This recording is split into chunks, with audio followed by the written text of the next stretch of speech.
In this video, I want to talk to you about advanced campaign structures because things really start to change when you start scaling your campaigns, right? Everything I taught you in the beginning is really the best way to start and manage your campaigns. But if you want to expand these campaigns and scale them to a large size, you need to have several more considerations. So first of all, let's start with the top of the funnel campaigns. So that would be your awareness campaigns and your consideration campaigns. First of all, the kind of general golden standard structure for when you get there and when you have advertised for a while goes something like this. You're going to have two lookalike audiences that are,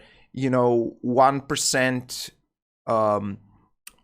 lookalikes of your website visitors and 1% lookalikes of your purchasers. And then you're probably going to have two duplicates of those that are going to be wider. Maybe something like a 5% lookalike of your website visitors and 5% lookalike of your purchasers.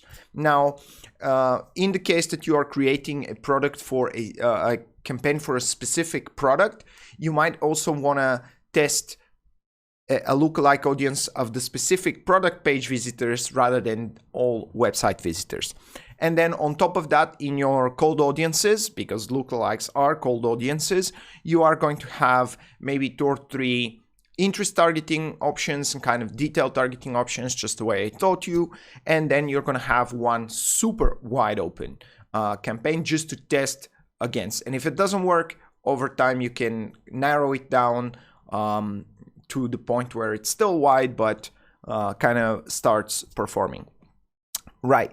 So generally what ends up happening is your 5% lookalike is going to be the top performer once you start scaling. In the beginning, it's going to be the 1%ers for sure, but then it's going to be a 5%. I don't know why, but it kind of seems to be the golden number somewhere over there, at least like in our experience. And then the next one is kind of the middle of the funnel or consideration campaigns. So first of all, there's the idea of the website visitors. We always try to do consideration campaigns only for the people who have visited our websites. And this is a huge problem because we're not thinking about the people who actually saw our ads but did not come to our website, who might be interested in our products, but we did not manage to convince them with our ads. So for that, we do like something like a middle of the funnel campaign or an additional like consideration campaign, meaning that we consider them to be aware of our services and kind of have passed the awareness stage just by seeing our ads. And we do something like between the awareness and consideration campaigns, or kind of middle of the funnel. So those would be your Facebook page and Instagram page engagements, Facebook post and Instagram post engagers, ad engagers as well, and video views, right? So you're going to have about 7 or 8 campaigns. Let's start with the video views. On the video view side, you have your video views 25, 50, and 75% in 3 different ad sets, of course. And then you're going to have one ad set for your Instagram page engagements, one for your Facebook page engagements, and then one for your Instagram post or ad engagements, and one for your Instagram for your Facebook post or ad engagements, right? So that's kind of the middle of the funnel structure. And then you have your bottom of the funnel structure, where you are starting to use, discounts more and ads generally targeted towards like the buy now action.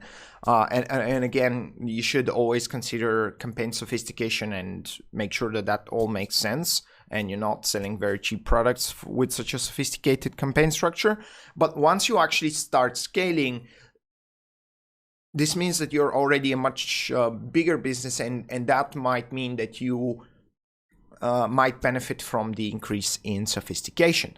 And so then for kind of the bottom of the funnel ads, again, you have one stage between the consideration and purchase, like another in between, where you're going to have all website visitors for the last 7, 30, and 180 days, people who viewed a certain content for the last 7, 30, and 180 days, and add to carts that are going to be again for the same period, 7, 30, and 180 days. And then you have at the end, you have your purchases, which will be again for all time, 7 days and 30 days.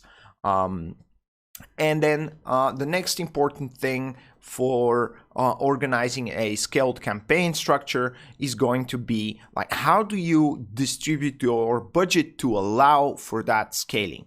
Again, here we see kind of general golden structure for that. You can deviate from that depending on your business, but I want to give you the standard to aim for. So generally, the top of the funnel, your cold campaigns, the lookalikes and the interest and so on, will take about 70% of your budget. And then the ones that are in the middle, that would be your face engagers, Facebook and Instagram engagers, and the posts and so on, like all these campaigns that I mentioned before, those will take another maybe 12.5%. And the bottom of the funnel, meaning the ones between the consideration and purchase phase, where you are asking them to buy, and those would be your the people who added something to cart, the people who were looking at different products, and so on. That would take another 12.5%, and we're up to 95.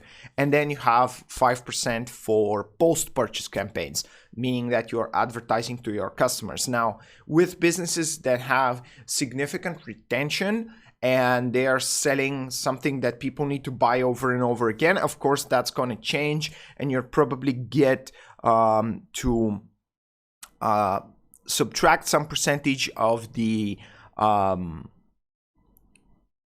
top of the funnel campaigns, right? The cold audiences, and you're going to move that budget to the post-purchase. So your top of the funnel might be something like 65 or 60%, and then your post-purchase is going to be 5 to 15, right?